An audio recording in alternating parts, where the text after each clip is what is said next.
오늘 고난주간 성금요일 금요예배, 오늘 제목은 하나님의 침묵, 하나님의 음성이 더 선명해지다.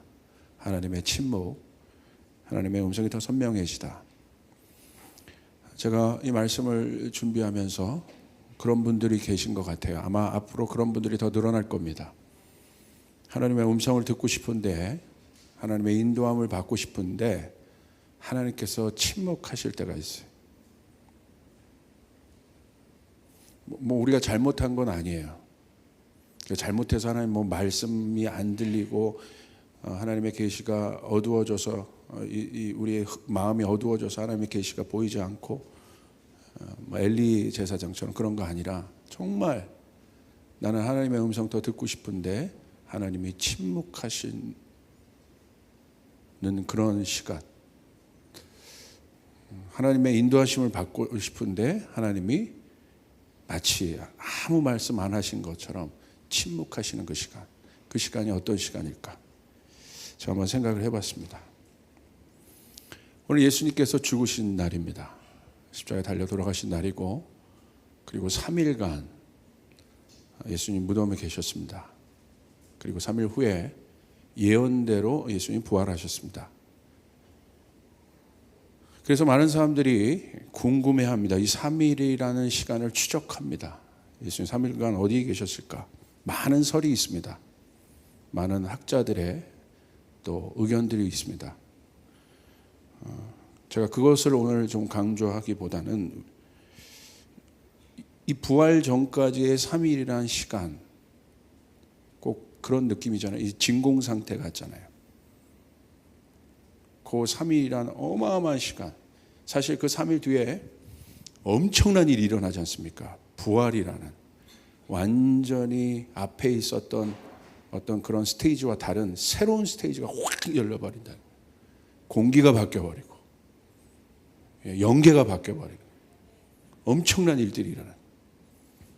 그 전에 그 3일이라는 시간이 내 침묵의 기간, 마찬가지입니다. 성도에게 있어서의 침묵은 어떤 시간일까? 혹시 그 침묵 가운데 하나님의 음성이 들리지 않는 그 침묵의 시간 가운데 있는 분들이 있다고 한다면 오늘 말씀을 통해서 여러분들에게 하나님의 은혜가 있길 바랍니다. 시간이 있길 바랍니다.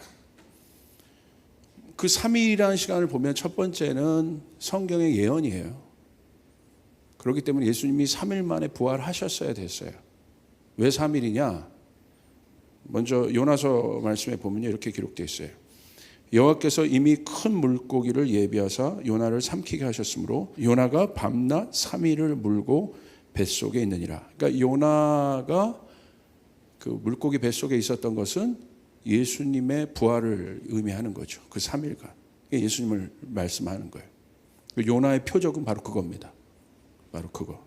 예수님 보일 표적은 그거밖에 없다고 그랬어요. 다른 표적이 아니라. 예언입니다.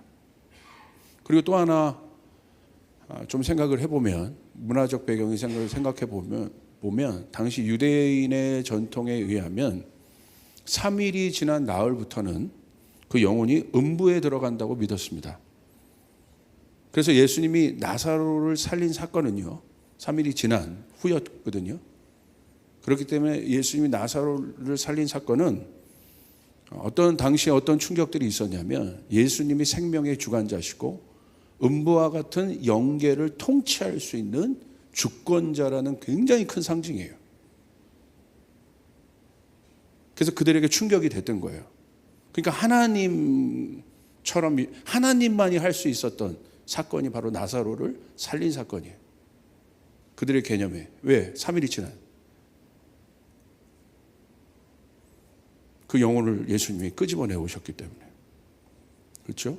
그리고 실제적으로 우리가 알고 있는 것처럼 그 사건 이후로 예수님이 공격을 당하십니다. 실제적인 공격을 당하십니다. 거기서 그 사건 때문에 그 당시 종교 지도자들이 예수님을 죽이기로 결정합니다. 그리고 그런 배경 가운데 예수님이 만약에 3일 이후에 부활하셨다면 그들의 생각 가운데 아마 다른 생각들을 했을 수도 있어요. 아마 다른 이상한 영이거나 귀신의 모습으로 오해를 할 수 있습니다. 뭐 이유를 막론하곤 하여간 이 3일간의 침묵의 시간들이 있었다는 것입니다. 오늘 성경에 보니까 제자들도 예수님이 죽으시고 그리고 부활하시기 전까지의 3일간의 여정을 보면 어떻게 되어 있습니까? 두려워 떨고 있었어요. 그들은 알고 있었어요. 예수님 부활할 거라고 얘기했지만 실제적으로 그들 안에 어떤 마음이 있었겠어요? 의심이 있었겠죠. 그러니까 두렵다고 되어 있는 거예요. 그러니까 예수님이 이따 결론으로 얘기하겠지만 두려움 가운데 있는 그들 안에 들어오셔서 부활하셔서 그들 가운데 오셔서 어떻게 하셨습니까? 그분을 나타내셨어요. 그리고 평안하라고 얘기하셨어요. 엄청난 반전이죠. 성경에서의 침묵은 아주 중요한 포인트예요. 여러분 혹시 그 침묵의 시간을 통과하고 있는 분들이 있다고 한다면 아주 중요한 시간이에요. 이 시간을 잘 보내야 합니다. 침묵, 사실 어려운 시간이거든요. 하나님의 음성이 안 들리잖아요. 선명하게 들리면 내가 순종도 하고 따라가겠는데 하나님의 음성이 들리지 않는단 말이에요. 그런데 여러분 결론적으로 말하면 우리 예수님의 모델을 통해서 우리가 알 수 있는데 침묵을 통과할 수 있는 사람은 어떤 사람인 줄 아십니까? 성경적으로 보면 언약 관계예요. 언약 관계가 아니면 절대 그 침묵의 시간을 통과할 수 없습니다. 그 언약 관계는 뭐예요? 신뢰예요, 신뢰. 이 침묵의 시간을 잘 못 통과하는 사람들이 많아요. 어떻게 보면 이 침묵의 시간은요, 마지막 테스팅과 같은 시간이에요. 이 시간을 잘 보내지 못하면, 사실 잘 보내지 못한다는 것보다 사실 이 시간 안에서, 침묵의 시간 안에서 다 드러나요. 진짜냐 아니냐. 하나님이 허락하시는 침묵의 시간이 있습니다. 이 시간은 어떤 시간이냐면 분별의 시간입니다. 내 안에 있는 언약의 실제를 확인하는 시간이에요. 현대사회를 보니까요, 침묵을 허용하지 않아요. 모든 것이 까발려져 있어요. 까발리다 너무 저렴하다는. 모든 것이 다 드러나 있어요. 오픈되어 있어요. 기다리지 못합니다. 벌거벗겨요. 어떤 사람이 어떤 타겟의 대상에 올라가 보세요. 가만두지 않잖아요. 그냥 벌거벗겨 버리잖아요. 그리고 분노가 가득해요. 분노의 특징은 뭐예요? 참지 못한다는 거예요. 분노의 무서움은 뭐냐면 컨트롤이 안 된다는 거예요. 그러니까 결국 발산해요. 분노는 파괴하는 영이에요. 나를 파괴할 뿐만 아니라 그 분노의 대상자 또한 파괴돼요. 현대사회는 발산의 문화예요. 갖고 있지 못합니다. 이 사실 이 발산이라는 것은 굉장히 동물적인 문화예요. 그냥 뿜어내는 것. 생존기능도 마찬가지죠. 생존기능도 그냥 뿜어내는 것. 뿜어내는 것 자체 의미 없어요. 그러니까 남성들 같은 경우는 그런 발산 문화가 있단 말이에요. 그러니까 쾌락이죠. 그냥 뿜어내는 것 뿐이에요. 어떤 것도 없습니다. 고려하지 않아요. 그것이 뿜어져 나온 후에 어떤 일이 일어날지 아무도 몰라요. 책임 고민하지 않습니다. 발산의 문화예요. 굉장히 동물적인 문화라는 거예요. 우리는 그런 시대에 지금 살고 있어요. 그러므로 이런 사회 속에서 침묵은 사실 어려워요. 견디지 못해요. 근데 성경은요, 이 침묵의 시간을 반드시 거치도록 하나님께서 세팅해 놓으셨어요. 성도들이라면. 어렵습니다. 이 시간을 잘 통과할 수 있는 열쇠는 오직 하나입니다. 신뢰입니다. 신뢰의 완성이 결국 언약이 돼요. 그게 커버넌트가 되는 거예요. 여러분 보십시오. 그 대표적인 커버넌트의 언약 관계의 예가 누굽니까? 아브라함과 이삭입니다. 아브라함이 하나님의 말씀을 받았어요. 그런데 그 말씀은 이삭을 죽이라고 하는 말씀이었어요. 제물로 드리라는 말씀이었어요. 그리고 그 여정을 떠납니다. 제가 예전에도 여러분 이 부분을 설교했지만 한번 생각해 보세요. 이삭의 입장에서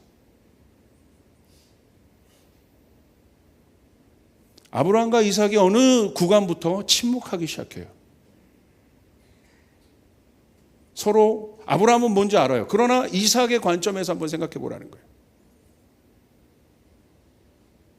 이삭의 아버지를 어떻게 생각했을까요? 항상 저는 오늘 이걸 통해서 이 커버넌트를 통해서 저는 굉장히 이 커버넌트는 두 대상 간의 언약인데 아버지의 마음에 대해서는 제가 항상 얘기했어요. 너무나 많이 알고 있을 거예요. 아버지는 변하지 않고 아버지 마음의 대표적인 그 모델은 뭡니까? 탕자의 아버지죠. 아버지는 언제나 우리를 기다리십니다. 아멘. 어떤 존재가 와도 어떤 상태인 사람이 와도 아버지는 반기셔요. 묻지 않으세요. 왜? 아들이기 때문에. 그게 fathership이에요. fathers. Heart of father. 아버지의 마음. 그러나 오늘 그리스도를 통해서 전 다른 걸 얘기하고 싶어요. son. 자녀의 마음이에요. 마지막 말라기 4장 6절로 여러분 구약 성경은 마무리가 돼요. 아버지의 마음이 자녀에게로 가고 자녀의 마음이 아버지에게로 옮긴다고 되어 있어요.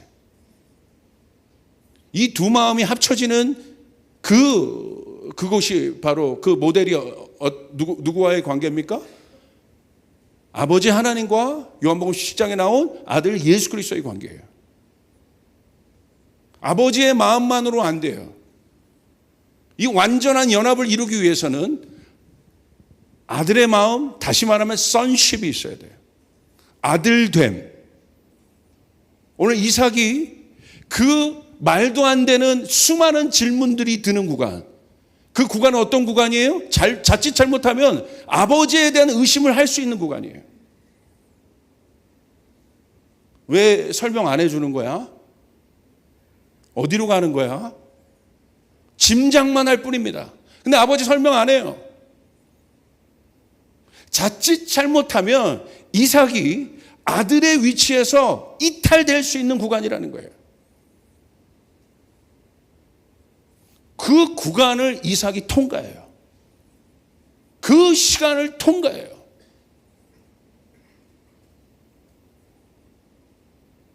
아브라함이 위대하지만 자기 아들을 내어놓기까지 하나님의 언약을 지키려고 하는 아버지의 그 마음은 어떤 마음이냐? 하나님을 향한 마음이 있었던 거예요. 하나님을 신뢰하는 마음. 그러나 아들 이삭의 마음 또한 위대합니다. 여러분 어떻습니까? 하나님을 잘 따라가요. 근데 하나님이 여러분이 어려운데 아무 말씀 안 하실 때가 있어요. 어려우면 말씀을 해주셔야 될 것 아닙니까? 그렇죠? 어려울수록 말씀해 주시고 어려울수록 우리와 함께 하셔야죠. 그런데 어려운데 다른 때와는 달리 하나님이 느껴지지 않아요. 오히려 굉장히 낯선 어떤 아버지의 항상 친밀감이 아니라 그 부재감, 낯선 느낌. 그때 아마 대부분의 자녀들은 당황할 겁니다. 뭐지? 이 느낌은 뭐지? 그리고 나는 어려운 상황을 통과하고 있는데 아버지는 나에게 설명 안 해줘요. 이삭이 그런 거예요. 그 시간이 바로 침묵의 구간이에요. 이 침묵의 구간을 돌파할 수 있는 유일한 것은 딱 하나예요. 언약. 나는 아브라함의 아들이다. 그리고 그 아버지는 나에게 좋은 분이다. 수많은 질문들이 있었을 거예요. 저 칼은 뭐지? 저 나귀에 있는 저 장작들은 뭐야? 설마 나를 죽이려고? 나를 제물로 드리려고? 얼핏 들은 것 같은데 진짜? 점점? 왜 말을 안 해?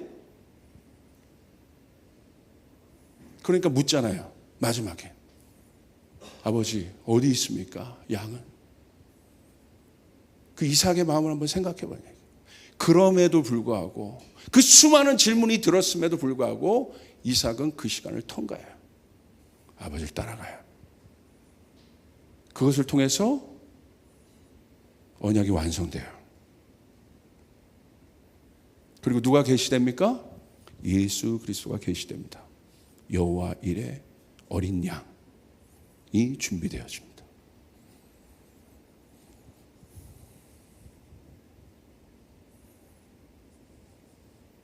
예수님도 보십시오. 예수님 십자가 위에서 가상칠언을 얘기하시는데 하나님의 음성이 없습니다. 항상 예수님은 하나님과 교제했어요. 근데 그 가상칠언에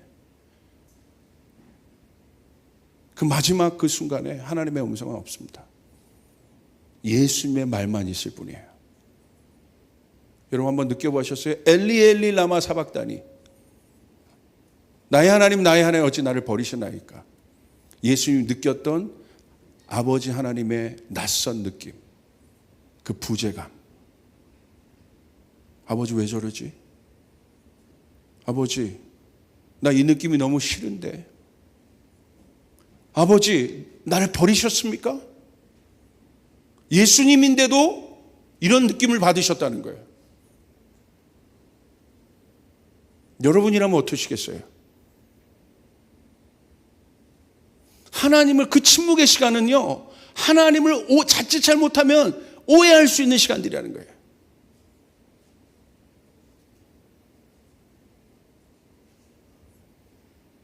근데 그걸 예수님 통과하세요.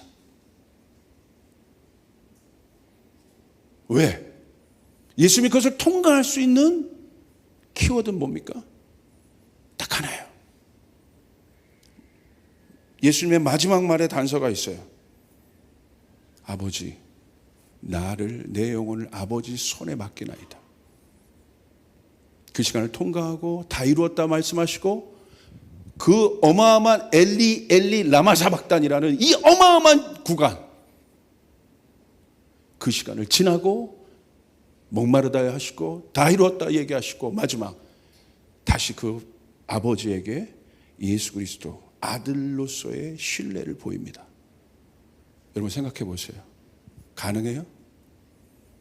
십자가에 달려 돌아가서 죽고 있는데 아버지 말도 없는데 예수님 스스로가 그 아버지에게, 그게 아버지요?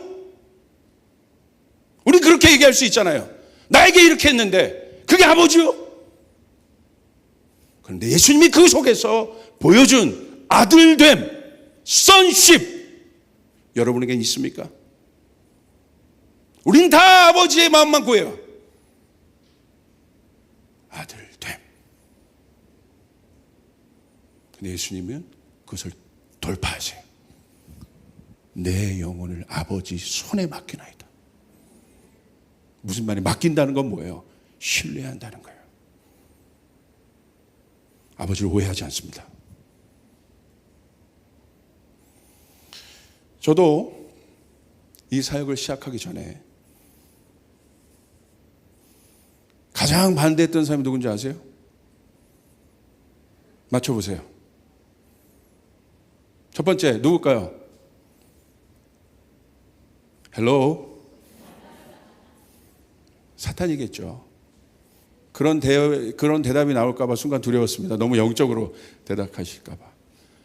근데 의외로 가장 반대했던 사람이 조나단 목사도 아니고 제 아버지입니다. 저는 충격이었어요. 왜? 제가 존경했던 아버지의 모습이 있어요. 가난한 개척교회를 하시지만 올곧게 서서 당당하게 당신의 목회를 하시던 아버지. 그것이 아버지의 형상이에요. 저희 안에 있는 아버지에 대한 존경심이에요. 누구 하나에게도 꿀리지 않으셨어요. 얼마 되지 않은 성도를 목회하셨지만 항상 약자와 함께 있었고 가난한 자들과 함께 계셨어요. 그래서 제가 개척을 한다고 했을 때 누구보다도 저에게 박수를 쳐줄 분이 저희 아버지인 줄 알았어요. 야, 그래 지훈아 개척. 근데 제 개척의 방법이 좀 평범하지는 않았습니다. 뭐 제대로 된 어떤 코스가 있었던 것도 아니고 그 당시 어떤 뭐 어디 교회 부목사 간 다음에 그 다음 뭐 그런 코스도 아니고 그냥 그거 다 스킵해버리고 그냥 전도사 신분에 바로 개척한다고 하니 제가 생각하니 아버지가 고민되셨던 것 같아요. 아버지의 꿈은 아버지가 존경하는 어떤 교회가 있습니다. 목사님이 계십니다. 그곳에 가서 제가 부목사하며 잘 배워서 개척하기를 뭐 개척을 하든 뭘 하든 원하셨어요. 근데 제가 막상 그렇게 한다고 할 때 정말 반대하셨어요. 야, 전도사가 뭐가? 근데 사실 제 안에 이게 좀 거절감이 왔어요. 거절감. 왜 하나님이 아니라 아버지 왜 날 안 지지해 주지? 나 아버지의 지지를 받고 싶은데. 제가 처음 전도사 사역을 나간다 했을 때도 제가 왜 나갔냐면요. 동기가 불순합니다. 아버지 저 이제 신학교 갔으니까 전도사 사역 해보고 싶습니다. 야, 네가 무슨 그 말에 열받아서 나간 거예요. 할렐루야. 나도 할 수 있다는 걸 보여주기 위해서. 네가 무슨요? 제가 중학교 2학년 때 처음으로 어머니에게 기타를 선물 받고 기타를 치면서 날마다 다녔어요. 이 교회에. 그때만 해도 이 통기타가 유행이었어요. 제가 중학교 2학년인데 그 기타를 메고 이렇게 돌아다니는데 아직도 기억해요. 제가 딱 그러고 나왔는데 저희 아버지가 노래도 못하는 게 무슨 기타를 치냐. 그거부터 미치도록 기타 맞췄습니다. 저희 동기가 선하지가 않아요. 정말 미치도록 기타 맞췄어요. 지금 와서 아버지 왜 그러셨어요? 얘기하면 모른대요. 청문회도 아니고. 그런데 이 교회를 시작한다는 건 굉장히 중요한 타이밍이었잖아요. 근데 저는 너무나 분명하게 하나님의 음성을 들은 거예요. 어렵지만 그렇게 개척하라고. 친구 사무실이든 뭐든 제가 모르겠어요. 장소도 없고 제가 뭐 목사도 아니고 말도 안 되는 상황이었거든요. 그래서 시작했습니다. 그때부터 제가 아버지와 그날 이후로 대판 싸웠어요. 전 저희 길을, 저 분명합니다. 저희 길을 가겠습니다. 너무 열받는 거예요.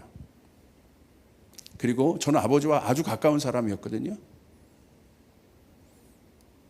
저희 어느 정도 가깝냐? 지금도 저희 가족에 모이면 치킨 하나 있으면 12시간도 얘기할 수 있어요.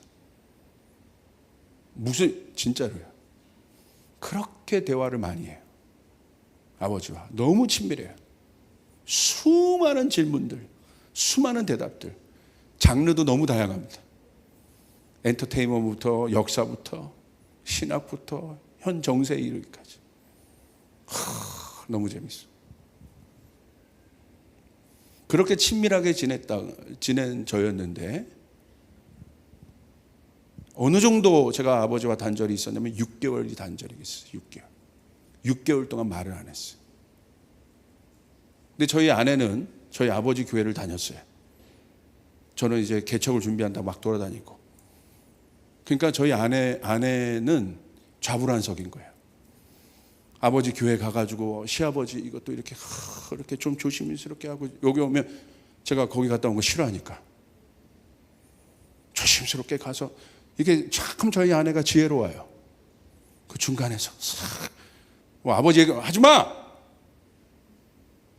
가서 또 지금 생각하면 너무 미안해. 너무 미안해. 그리고 나서 저희 개척 멤버들과 뭐 또 개척에 대해서 이야기하고 하면 기승전 개척 얘기로 시작했다가 아버지로 끝나는 거예요. 근데 생각해봐요. 이럴 수 있습니까? 아버지가 나한테 이럴 수 있어요? 아버지가 나한테 이럴 수 있어요? 그 얘기 또 우리 안영철 집사님 같은 거 하루 종일 들어주고, 목사님 그럴 수 없는 것 같습니다 또 하면서 저를 맞춰주고 여기서 그럴 수 있습니다고 하면 제가 막 또 대판 안영철 집사님을 깼겠죠.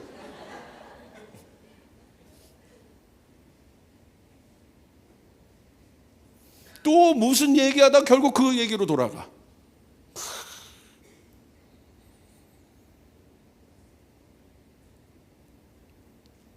그 정도로, 그 무슨 말이에요?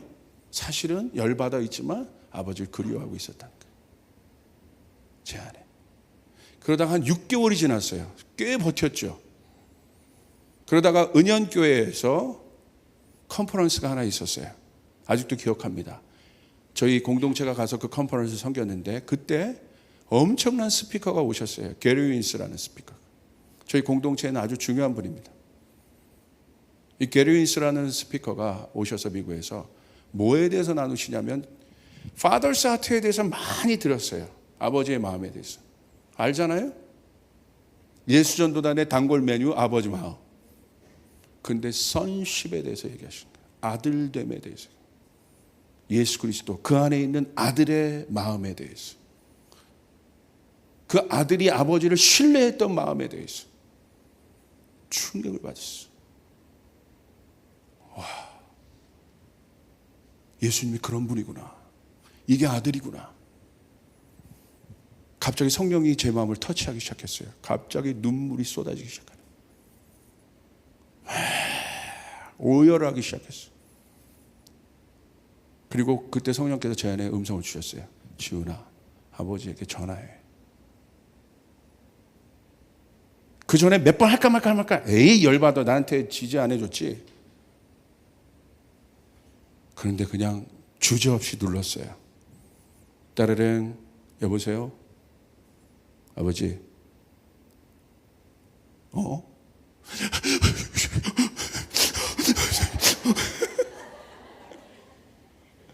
지훈이에요. 그 말밖에 없어. 아들아, 아버지 저예요. 설명이 필요 없어. 왜 그랬느니? 아버지 저예요. 아들아.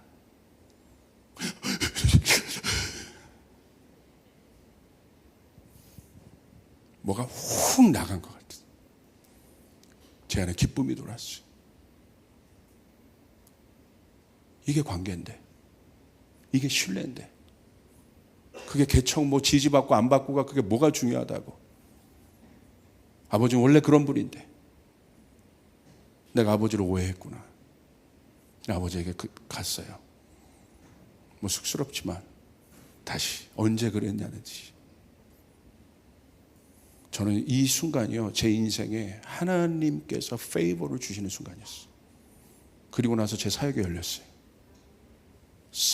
제 안에 fathership이 있었지만 sonship이 없었어요. 진정한 사역은요, 잘 들으십시오 리더들, fathership만 배워서는 안 돼요.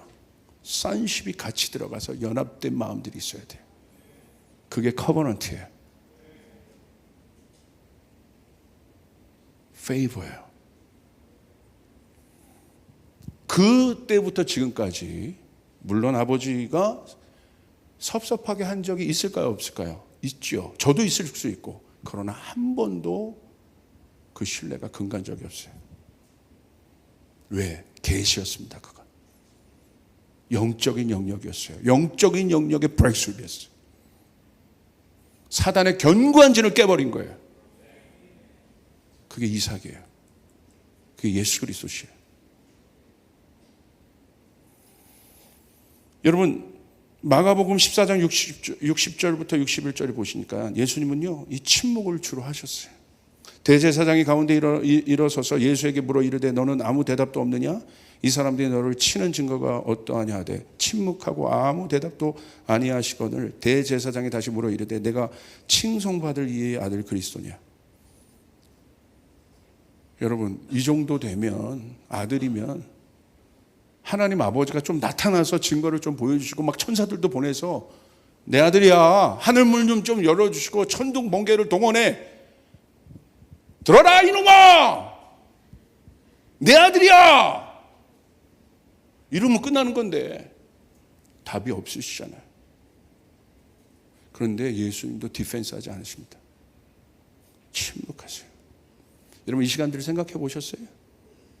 하나님의 여러분의 모든 상황과 여러분의 모든 것들을 대변하여 풀어주셨으면 좋겠는데 하나님 아무 말도 없으신 것 같은 그때 여러분은 어떻게 그 침묵의 시간들을 통과하십니까? 여러분, 중요합니다. 하나님이 만약에 여러분에게 그 침묵의 시간을 허락하고 있는다면 이 침묵의 시간 가운데 우리에게 보여주는 건 딱 하나입니다. 신뢰입니다. sonship이에요. 그게 십자가에서 예수 그리스도가 보여주신 거예요.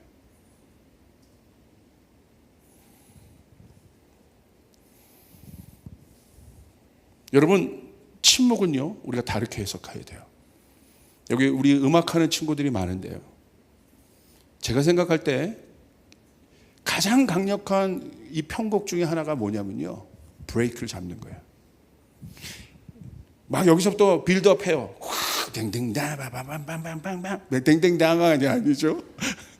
막 빌드업 하다가 여기서 모든 악기를, 이 악기도 들어오고 저 악기도 들어오고 이 악기 들어와서 막 하이라이트로 막 처음에 피아노로 시작했다가 점점 막 빌드업 하면서 막 가서 하이라이트로 확 번질 수 있지만, 그렇게 해서 클라이막스를 표현할 수 있지만, 진짜 강력한 순간은 막 빌드업 하다가 갑자기 브레이크를 탁 잡는 거예요.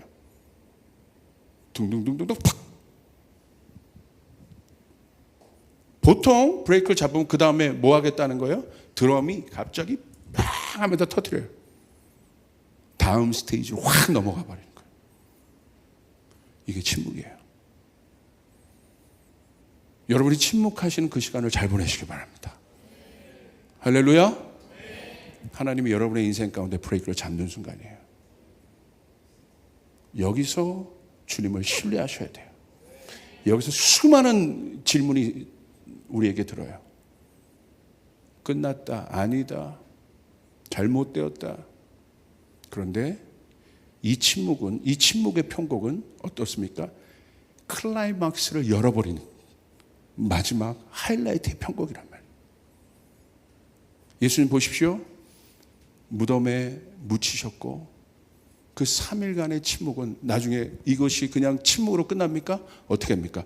부활이라는 어마어마한 문을 열어버립니다. 할렐루야! 할렐루야! 공기가 바뀌어버리는 거예요. 죽음의 공기가 생명의 공기로 바뀌어버리는 것입니다. 고아의 영이 떠나고 아들의 영이 여러분 이 땅에 임하게 되는, 자녀의 영이 임하는 순간입니다. 역사가 바뀌는 순간입니다. 팍 하고 터지는 거예요. 그게 침묵이에요. 여러분, 침묵의 시간에 딱 두 소리만 들려요. 하나, 마귀의 소리. 떠나. 아니야. 가. 끊어. 네 아버지 아니야. 아버지인데 어떻게 저럴 수 있어? 아니야. 떠나. 너 아버지인데, 하나님 아버지인데 네 상황을 뻔히 이렇게 어려운 거 아시는데 이렇게 할 수 있어? 이렇게 고난 가운데 너를 둘 수 있단 말이야. 근데 왜 아무 말도 안 하셔? 수많은 생각이 내 안에서 들어와요.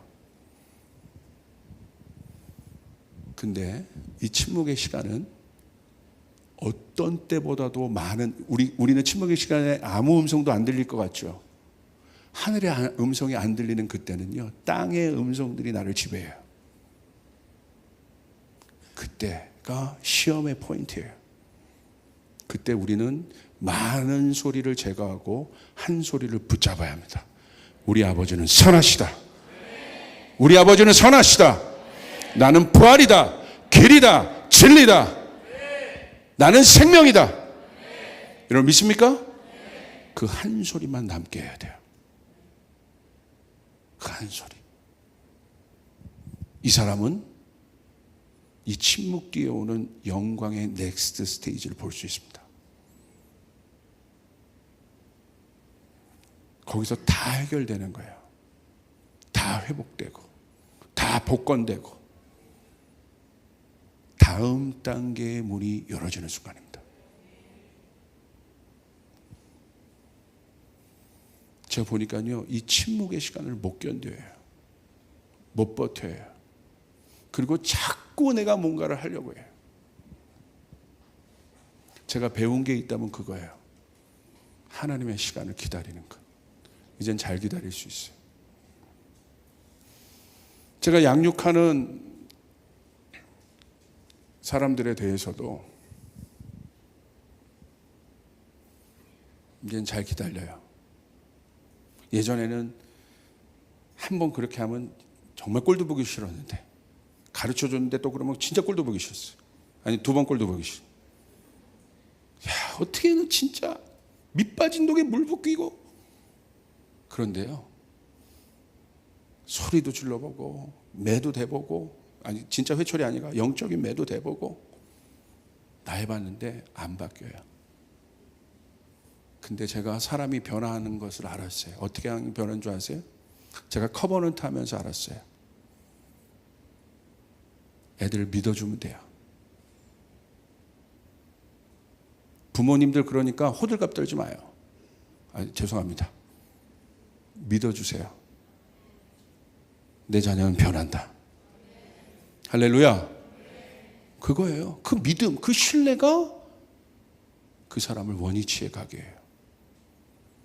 그러니까 이 문화가 되면 어떤 문화가 돼요? 인커리지하는 문화가 돼요. 격려하는 문화가 돼요.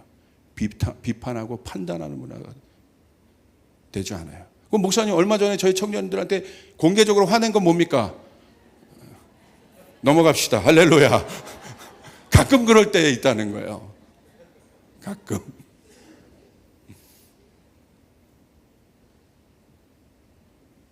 그겁니다. 마지막 때는 우리 조이풀 교우 모두가 이 침묵의 시간을 통과해야 됩니다. 그러지 않으면 우리는 진정한 공동체가 될 수 없습니다. 신뢰. 우리가 하나님 앞에 그렇게 했듯이 우리가 서로가 서로에 대해서도, 집안에서도 그때 용납의 문이 열어집니다. 아버지가 우리가 용납한 것처럼 아들도 이런 표현하기 뭐하지만 아버지를 용납해요. 오해하지 않습니다. 그때 사단의 견고한지는 깨지게 되어 있습니다. 할렐루야. 무너지게 되어 있습니다. 침묵이 주는 어마어마한 일. 저 같은 사람은 침묵을 참 잘 못해요. 저희 아내랑 다퉈도 앉아봐 여기. 또 여보 조금 시간을, 아니야 지금 당장.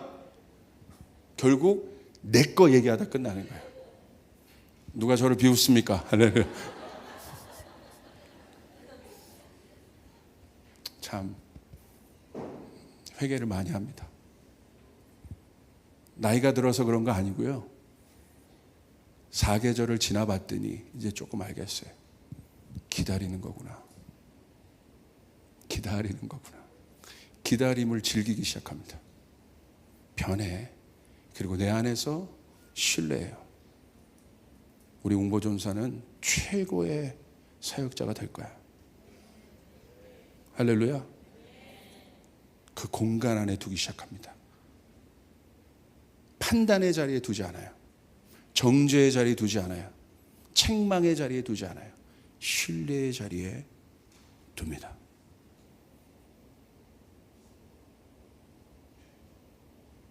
그것이 그리스도께서 선십으로 아들로서 우리에게 보여주신 아버지를 향한 태도입니다. 이 반역의 시대에 우리 안에 선십이 회복되어야 됩니다. 아멘. 어떠한 상황 속에서도 우리 하나님은 좋으십니다. 어떠한 상황 속에서도 우리 하나님은 좋으십니다. 그분이 무덤에 있으셨어도 우리는 압니다. 그 아버지가 아들을 부활케 하실 것입니다. 그리고 가장 높은 곳에 세우실 것입니다. 그분이 아버지십니다.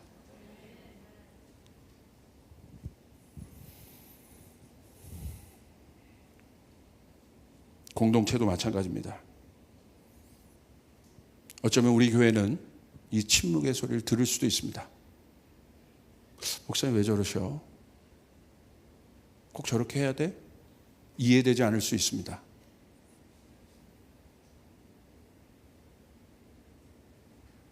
웅성거리는 소리가 많을 수 있습니다.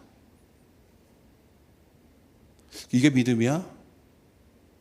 왜 이렇게 친절하게 설명 안 하셔? 저도 설명했으면 좋겠어요. 근데 저도 모르겠어요. 아브라함도 모르는 거예요. 무슨 일이 일어날지. 그게 정답이에요. 설명해서 가는 공동체가 아닌 거예요. 마지막에 언약 공동체는 신뢰함으로 가는 것이에요. 할렐루야. 믿으시면 아멘 합시다. 그래야 우리는 사단이 마지막 쳐놓은 그 마지막 단계의 어마어마한 벽들을 넘어갈 수 있을 거예요. 그게 마지막 시험이에요. 모든 사람이 침묵 안에 있는 거예요. 그 침묵의 시간에 아무 말이 들리는 것이 아니라, 여러분 침묵의 시간은 우리가 그렇게 생각해요. 말이 들리지 않는다고. 아니요. 그 어떤 때보다도 많은 음성이 들려요. 다 걷어내셔야 돼요. 아버지를 향한 신뢰의 소리만 남기셔야 돼요. 아멘. 그때 하늘이 열리게 됩니다. 그때 부활의 역사가 부활의 능력이 실제가 되기 시작합니다. 여러분 클라이막스를 넘어 다른 넥스트 레벨의 문들이 열어지기 시작하는 거예요. 우리 공동체가 이 단계로 들어간다면, fathership이 아니라 sonship의 단계로 들어간다면 놀라운 역사들이 일어나게 될 것입니다. 기도하겠습니다. 하나님 감사합니다. 주님을 신뢰합니다. 주님을 사랑합니다. 이 침묵의 시간을 통과합니다. 하나님 함께하여 주소서. 이 침묵의 시간을 우리는 희망으로 기다립니다. 아버지 하나님 역사하여 주시옵소서. 예수님의 제자들이 그 침묵의 시간 가운데 있을 때, 두려움으로 있을 때 과연 부활이 있을까? 예수님 찾아오셔서 평안하라 말씀하셨습니다. 두려움이 평안으로 바뀔지어다. 내 안에 있는 모든 번잡함들이 예수님의 평강으로 바뀔지어다. 그렇습니다. 예수님은 언제나 우리에게 평강을 말하는 분입니다. 예수님은 우리에게 언제나 두려움을 가져오는 분이 아니라 예수 우리에게 평강을 주시는 분이십니다. 우리 성도들이, 우리 조이풀이 이 시간을 통과할 수 있도록, 이것을 배울 수 있도록 도와주시옵소서. 주님 당신을 이해하지 않고 신뢰합니다. 감사합니다. 예수님의 이름으로 기도드리옵나이다.